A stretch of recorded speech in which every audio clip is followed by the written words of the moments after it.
बहुत बहुत स्वागत है आप सभी का आपके अपने चैनल प्रिंस लर्निंग सेंटर में। और आज की इस वीडियो में हम बीए 6 सेमेस्टर हिंदी के वेरी इंपॉर्टेंट क्वेश्चन और आंसर को लेकर आए हुए हैं, जो कि डॉक्टर राम मनोहर लोहिया यूनिवर्सिटी में 29 मई को हिंदी का पेपर लगा हुआ है। बीए 6 सेमेस्टर का पेपर लगा हुआ है हिंदी का। तो अगर आपने अभी तक हिंदी में कुछ भी नहीं तैयार किया है तो यह वीडियो आपके लिए बहुत ही महत्वपूर्ण है। तो वीडियो में लास्ट तक बने रहिएगा, क्योंकि आज की इस वीडियो में हम हिंदी के दीर्घ उत्तरीय प्रश्न जो कि 6 नंबर में और 10 नंबर में पूछे जाते हैं, वेरी इंपॉर्टेंट प्रश्नों को लेकर आया हूं, जो कि आपके पेपर में कल आने वाले प्रश्न हैं। तो वीडियो को लास्ट तक देखना। चैनल पर नए तो चैनल को सब्सक्राइब कर बेल आइकन को ऑन करिएगा और अपने दोस्त मित्रों तक वीडियो को शेयर जरूर कर दीजिएगा। आइए देखते हैं कि बीए 6 सेमेस्टर के हिंदी के लॉन्ग आंसर जो हैं वो कौन कौन से हैं और बहुत ही महत्वपूर्ण प्रश्न हैं। तो आइए देखते हैं कौन कौन से प्रश्न हैं। तो सबसे पहला जो लॉन्ग क्वेश्चन है और वेरी इंपॉर्टेंट क्वेश्चन है, हिंदी की उपभाषाओं तथा बोलियों का वर्गीकरण करते हुए व्याख्यांकित कीजिए। एक वेरी इंपॉर्टेंट प्रश्न है और 100% ये पेपर में आने वाला प्रश्न है। और ये लॉन्ग में 10 नंबर 10.5 नंबर में ये प्रश्न पूछा जाता है। ठीक, तो आइए देखते हैं इसका सलूशन कैसा होगा। तो हिंदी भाषा भारतीय आर्य भाषा परिवार की एक महत्वपूर्ण भाषा है, जो उत्तर भारत के विशाल भूभाग में बोली जाती है। हिंदी अपने आप में एक पूर्ण भाषा न होकर अनेक उपभाषाओं एवं बोलियों का समूह है। इन बोलियों का भौगोलिक विस्तार, सामाजिक उपयोग और साहित्यिक परंपरा तथा ऐतिहासिक पृष्ठभूमि के आधार पर वर्गीकरण किया जाता है। हिंदी की उपभाषाएं मुख्यतः 5 वर्गों में विभाजित की जाती हैं, जिन्हें जॉर्ज गियर्सन ने लिंग्विस्टिक सर्वे ऑफ इंडिया में प्रस्तुत किया है। पहला क्या है? पश्चिमी हिंदी। इसमें पूर्व प्रमुख बोलियां क्या होती हैं? खड़ी बोली, ब्रज, कन्नौजी, बुंदेली, हरियाणवी। खड़ी बोली वर्तमान मानक हिंदी का आधार है। ब्रज भाषा भक्ति काल के कवियों जैसे सूरदास की भाषा रही है। दूसरा हुआ कि पूर्वी हिंदी। इसमें प्रमुख बोलियां हैं अवधी, बघेली, छत्तीसगढ़। तुलसीदास की रामचरितमानस अवधी में लिखी गई है। छत्तीसगढ़ वर्तमान में एक स्वतंत्र भाषा के रूप में भी उभर रही है। तो अगला है राजस्थानी। अगली भाषा है राजस्थानी। इसमें मारवाड़ी, जयपुरी, मेवाड़ी, डुंगारी, मेवाती आदि बोलियां आती हैं। राजस्थानी को कई भाषाविद स्वतंत्रता मानते हैं, लेकिन हिंदी की उपभाषा के रूप में इसका ऐतिहासिक महत्व मिलता है। ठीक, अगला है कि बिहारी। इसमें भोजपुरी, मगही, मैथिली आदि शामिल हैं। मैथिली को अब संविधान की 8वीं अनुसूची में शामिल कर स्वतंत्र भाषा का दर्जा प्राप्त हो चुका है। ठीक, उसके बाद अगला है कि पहाड़ी हिंदी। इसमें गढ़वाली, कुमाऊनी, जैनसारी आदि आती हैं। ये भाषाएं हिमालयी क्षेत्रों में बोली जाती हैं और इनकी संरचना हिंदी से काफ़ी मिलती जुलती है। ठीक, अब देखते हैं कि बोली और उपभाषाओं में क्या अंतर होता है। बोली और उपभाषाओं में अंतर क्या है? तो बोली उस भाषा को कहते हैं जो किसी छोटे भूभाग या समुदाय में बोली जाती है, लेकिन भाषा जो होती है तथा इसकी साहित्यिक परंपरा नहीं होती है। देखिए, बोली की कोई साहित्यिक परंपरा नहीं होती है, जबकि उपभाषा वह होती है जो क्षेत्रीय विशेष में बोली जाती है और जिसका साहित्यिक रूप भी होता है। तो बोली वह होती है जो कि छोटे स्तर पर बोली जाती है और जिसका साहित्यिक रूप नहीं होता, जबकि उपभाषा जो होती है ये बड़े क्षेत्र में बोली जाती है और जिसका साहित्यिक रूप भी होता है। तो ये अंतर होता है बोली और उपभाषा में। तो ये लॉन्ग क्वेश्चन था, जो कि एक बहुत ही महत्वपूर्ण प्रश्न है। वेरी इंपॉर्टेंट क्वेश्चन है, जो कि 10.5 नंबर में ये प्रश्न पूछा जाता है। ठीक, तो तैयार जरूर कर लेना। अब चलें अगले महत्वपूर्ण लॉन्ग क्वेश्चन पर। तो वो है, अगला है कि देवनागरी लिपि के गुण और दोषों पर प्रकाश डालते हुए उनके सुधार संबंधी प्रयासों का उल्लेख कीजिए। वेरी इंपॉर्टेंट क्वेश्चन है। ठीक, वेरी इंपॉर्टेंट क्वेश्चन है कि देवनागरी लिपि के गुण और दोषों पर प्रकाश डालते हुए उनके संबंधी प्रयासों का उल्लेख करना है। आइए देखते हैं देवनागरी लिपि क्या होती है। ठीक, तो देखिए देवनागरी लिपि भारत की एक प्रमुख लिपि है जिसका प्रयोग हिंदी, संस्कृत, मराठी, कोंकणी आदि भाषाओं में होता है।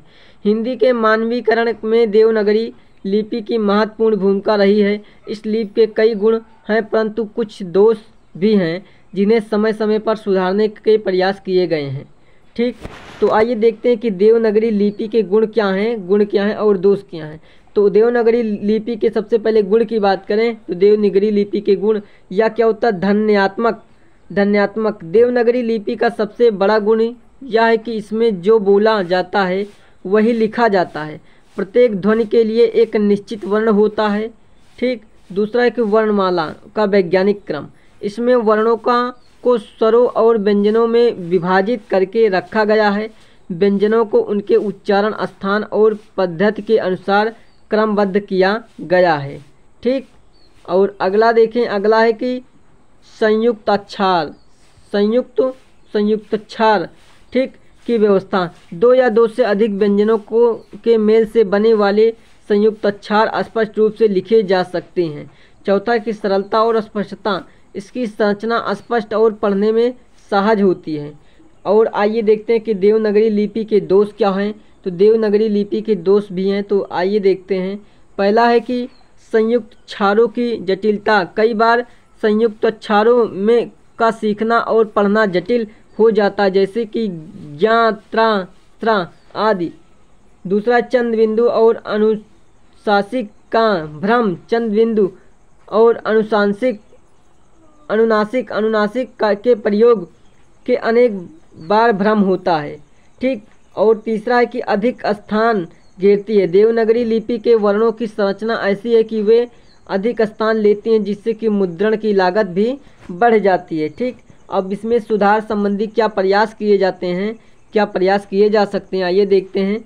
तो काशी नगरी प्रचारणी सभा, इस संस्था ने देवनागरी लिपि को मानकीकृत करने और हिंदी के प्रचार प्रसार में अहम भूमिका निभाई है।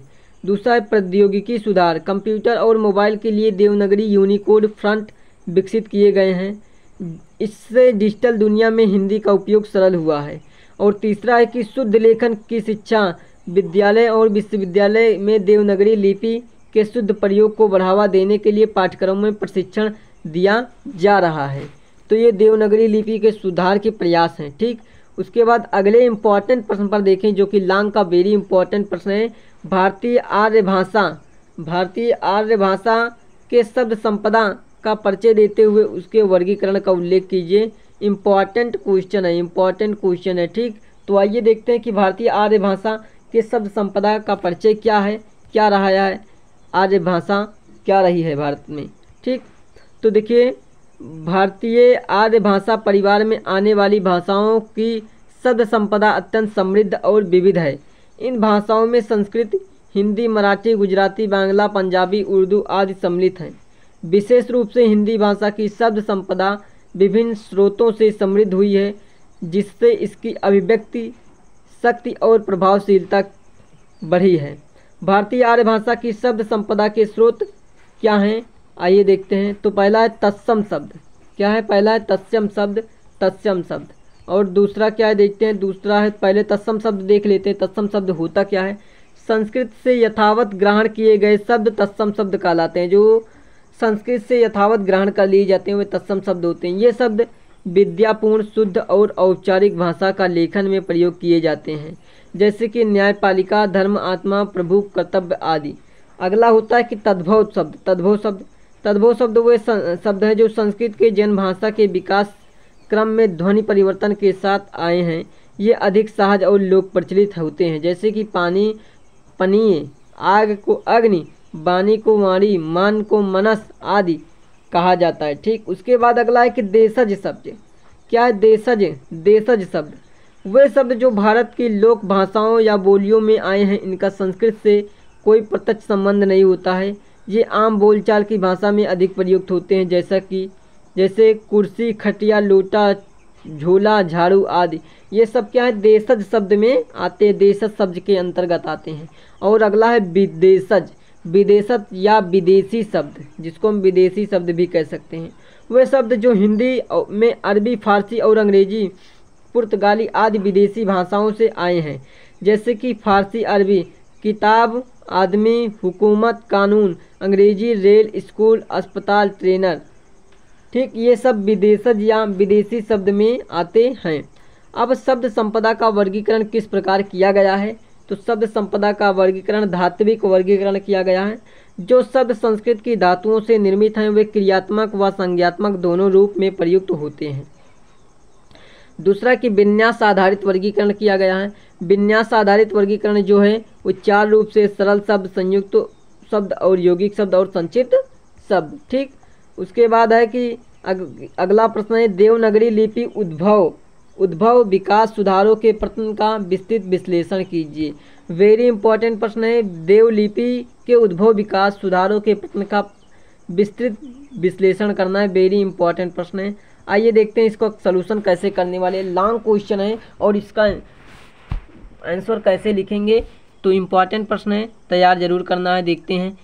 तो देवनागरी लिपि भारतीय उपमहाद्वीप की सबसे वैज्ञानिक और प्रमुख लिपियों में एक है, जिसका प्रयोग मुख्यतः हिंदी, संस्कृत, मराठी, कोणांकी आदि भाषाओं में होता है। यह लिपि ब्राह्मणी लिपि से विकसित हुई है और यह समय के साथ इसमें अनेक सुधार हुए हैं। ठीक, और इसका उद्भव कैसा है? उद्भव देवनागरी लिपि का मूल स्रोत ब्राह्मी लिपि मानी जाती है, जो मौर्य काल तीसरी शताब्दी में प्रयोग में आई थी। ब्राह्मी से विकसित होते हुए गुप्त लिपि सिद्धमातका नगरी और अतांत देवनागरी का रूप लिया है। ठीक, और अगला विकास की प्रमुख अवस्थाएं क्या रही हैं? तो विकास की प्रमुख अवस्थाएं जैसे कि प्रथम है प्रारंभिक नगरी 7वीं और 10वीं शताब्दी से 7वीं से 10वीं शताब्दी। गुप्तकालीन लेखों में नगरी लिपि के प्रारंभिक रूप देखने को मिलते हैं। अगला है मध्यकालीन नगरी 11वीं से 14वीं शताब्दी। इस काल में नगरी का उपयोग धार्मिक और साहित्यिक ग्रंथों में हुआ है। और अगला है देवनागरी का स्पष्ट रूप 15वीं शताब्दी के बाद। इसे देवों की लिपि कहा जाने लगा। हिंदी और संस्कृत साहित्य में इसका व्यापक प्रयोग हुआ है। और चौथा कि आधुनिक युग में विकास, छापखाने, मुद्रण और टाइपिंग के कारण देवनागरी का स्वरूप मानवीकृत हुआ। यूनिकोड के माध्यम से डिजिटल रूप में भी यह लिपि सुलभ हुई। ठीक, सुधारों के प्रयास क्या हैं? सुधारों के प्रयास हैं काशी नगरी परिचारिणी सभा, ये सुधारों का प्रयास का सबसे पहला पॉइंट है। ठीक, 1893 में स्थापित इस संस्था ने देवनागरी को राष्ट्रभाषा हिंदी को लिपि के रूप में स्थापित करने का कार्य किया है।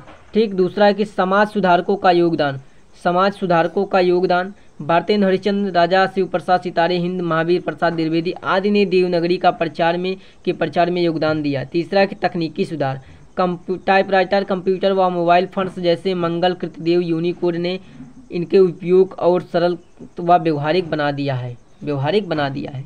ठीक, और अगला प्रश्न है कि खड़ी बोली गद्य विकास पर विभिन्न योगदानों की चर्चा कीजिए। खड़ी बोली गद्य का विकास कैसे हुआ है?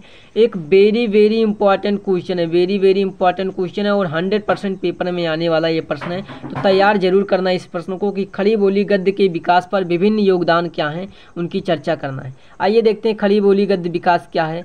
तो खड़ी बोली वर्तमान मानक हिंदी का मूल आधार है। आज के युग में जो हिंदी हम पढ़ते, लिखते और बोलते हैं वही खड़ी बोली पर आधारित। खड़ी बोली का प्रारंभिक विकास 18वीं शताब्दी के उत्तरार्ध में हुआ, जबकि गद्य साहित्य का पूर्ण रूप 19वीं शताब्दी में विकसित हुआ। खड़ी बोली गद्य के विकास में योगदान देने वाले प्रमुख व्यक्ति व संस्थाएं हैं, जैसे कि पहला है कि फोर्ट विलियम कॉलेज। क्या फोर्ट विलियम कॉलेज 1800, तो यह खड़ी बोली में गद्य लेखन व संगठित प्रयास हुआ। लालू लाल की प्रेम सागर 1805 में खड़ी बोली की पहली प्रमुख गद्य कृत मानी जाती है। इसके अलावा राजनीति, बागो बहार, सिंहासन बतीसी भी इसी कॉलेज में प्रकाशित हुई हैं। अगला है कि भारतेंद्र युग 1868 से 1885। भारतेंद्र हरिश्चंद्र ने खड़ी बोली को साहित्यिक रूप दिया। उन्होंने नाटक, निबंध, प्रचार पत्र के माध्यम से गद्य को जन जन तक पहुंचाने का कार्य किया है। दूसरा है द्विवेदी युग 1893 से 1918 तक द्विवेदी युग। ठीक, तो द्विवेदी युग में आचार्य महावीर प्रसाद द्विवेदी ने खड़ी बोली गद्य को तर्कशील, व्याकरण सम्मत और साहित्यिक ऊंचाई प्रदान की है। सरस्वती पत्रिका उनके संपादन में गद्य विकास की भूमिका मंच बनी। ठीक, अगला आता है प्रेमचंद युग, जो कि 1918 से 1936 तक चलता है। और मुंशी प्रेमचंद ने खड़ी बोली में उपन्यास और कहानियों के माध्यम से जनभाषा को साहित्यिक भाषा बना दिया।